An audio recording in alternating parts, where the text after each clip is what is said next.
today was really nice. I was really concerned going in today about the quality of exercise I'd be able to get on my shoulder. So I spent yesterday doing some of the exercises that I had learned in physical therapy after I had torn it to kind of work on relaxing it and making sure that things were okay. And things went very well today. I don't feel any stress in my shoulder, didn't feel any strain during the workout. I think it was just overworked from moving furniture the day before, you know, and just kind of residual discomfort from that. Squats, though, moved great. There's not much more really to say about that. Again, things I'm paying attention to, making sure that my lockout at the top of the rep is nice and solid, that I'm not cheating that, and I'm going all the way through and getting my hips secure instead of just kind of stopping 99% of the way and going through the rep. So very happy with how these went. Everything moved very easily, and I'm not perfectly upright. As people who are kind of a little bit more mobile than me as a result of doing things like Olympic weightlifting or who do a lot more front squatting. But I like the position that I'm in. Um, but could be a little more upright, but really can't complain too much. Uh, 5 sets at 225. Really, again, just kind of a very easy weight for me. Really looking forward to kind of moving up to the higher weights as this cycle goes on. I should, if things go according to plan, end this month at 270, which it's been almost a year since I've done that. Last time was around April, and looking forward to kind of doing that for reps. So that should be fun to hit there. Uh, but for now, just kind of sticking with these lighter weights and slowly building up the endurance and strength that I used to have. I really don't believe in kind of rushing back into where you were because it's very difficult to think of, oh, I used to be able to do this, I could do that, I can do this now because I know that I was able to previously. But in doing so, you really run the risk of overdoing it and really have a pretty good chance of hurting yourself doing that because you might not. You really might not. My best squat is 385 pounds, um, and my best raw squat is 365. But whenever I first got back into doing this, I struggled to do a 300-pound squat. If I would have tried to shoot back up to 365, 385, I would have definitely hurt myself. The only thing that really I didn't lose much in was my deadlift. Um, I was still able to pull 420 in on a trap bar deadlift fairly easily. My bench was lacking a little bit. I was down to about 190, 195, down from 215. My overhead press went down from 135, being able to rep it out cleanly, to about maybe about 100 when I started. Honestly, and speaking of that, we're kind of here in these reps. And this is one of those things to where if I really would have rushed getting back into these at the beginning, I definitely would have hurt myself, especially coming back from a shoulder injury. But I'm really happy with how these felt today. Again, I was nervous that it may not move well, but it did, and I really have no complaints.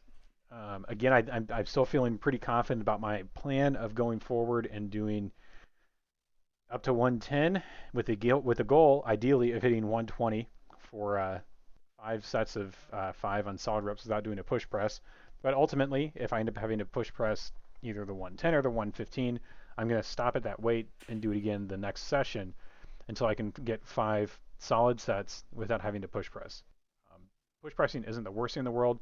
Typically, whenever I try to do it, I try to just get that initial push off of the chest, and then I have enough strength just after the weight's broken to really push everything else up. But at the same time, that's the hardest portion of the lift because that's where the majority of the strength of the movement is going, just getting that initial push off.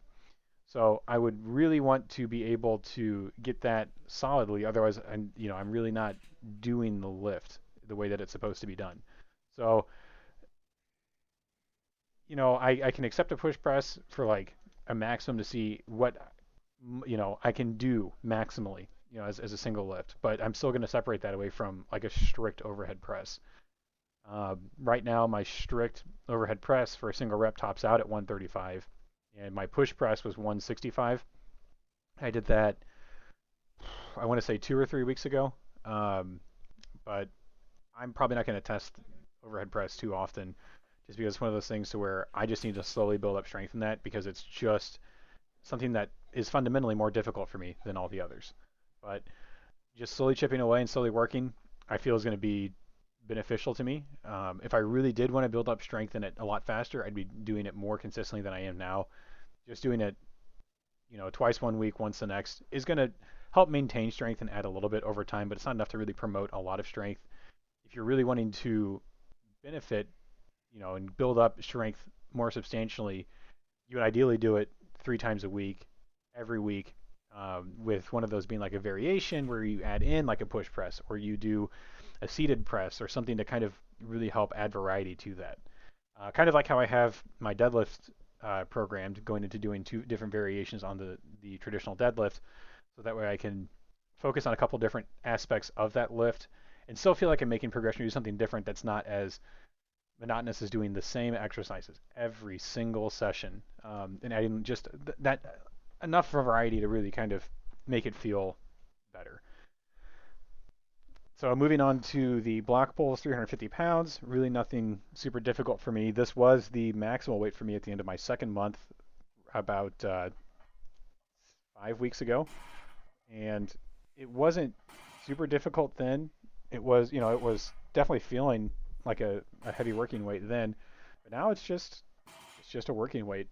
350's really kind of become somewhat familiar for me, which is really exciting because the heavier and heavier that these sets get, and more comfortable that I feel with it, the better sign it is to me that my hips really are developing, and that it's going to give me a better shot at being able to lock out those heavier weights, and that I'm really kind of tackling that aspect of the deadlift that I was the weakest at.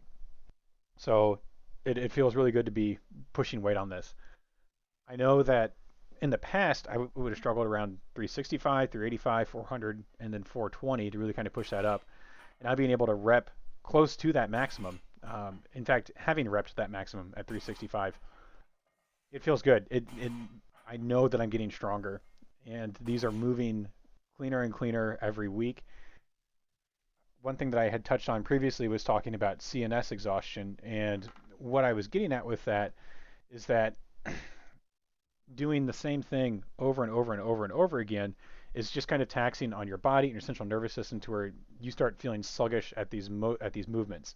And that's kind of why I'm backing these weights down after a certain period, and then adding a little bit of variety as I'm going through, with the goal of not overloading my central nervous system. But at the same time, whenever you're training these heavier weights and you back off, your body, and on top of just getting the strength, knows how, to move that weight, gains better coordination at doing so too. So your body is able to recognize, oh, this is only 350 pounds. We know how to move 365 for reps. This isn't going to be as difficult going forward. So it's helping establish a better mind muscle connection. It's helping just kind of make things easier. There's a um, in calisthenics, when you're working on building up different movements, starting with like, say if you're going to learn how to do skin the cat, or you're learning how to do muscle ups, you start with foundational movements and kind of work into building up to that in a process that's typically called greasing the groove, where you're just kind of building the first portion and you get that down. You start adding the second to it, and you're adding more and more and more, periodic, over time, and then you, as the motion is breaking down. So you have the first half, kind of like I've been doing the conventional deadlifts. The second half of the lift, where you're going, from uh, the shin to lockout. That's another portion where you're kind of building up strength in. You have the final portion where you're going from to your knees to your hips, just finishing out that lockout.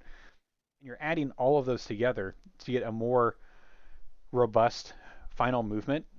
And some people will not really be in favor of doing that, of doing block pulls as often as I do.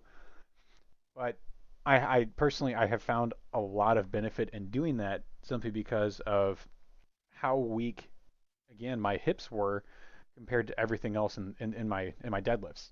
I typically I can get most I would be able to get most weights off of the ground, but I would have a lot of difficulty just getting it up and locking it out. But now if I can get the weight off the ground, I can lock it out. There's not much of difficulty for me in doing that. So there's going to be a point to where I'm going to see diminishing returns on the block pulls, and I would have to um, potentially work on, getting the initial part of the deadlift up.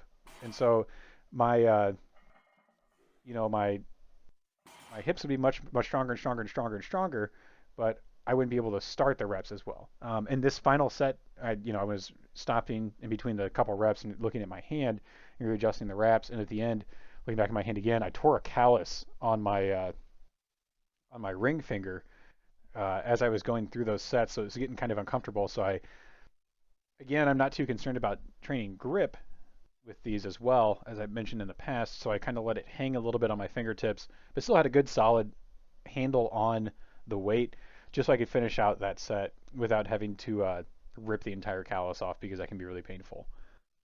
Um, anyway, that's enough of me rambling for now, kind of going through this and my thoughts of the workout. I will touch base again on Tuesday on the next one.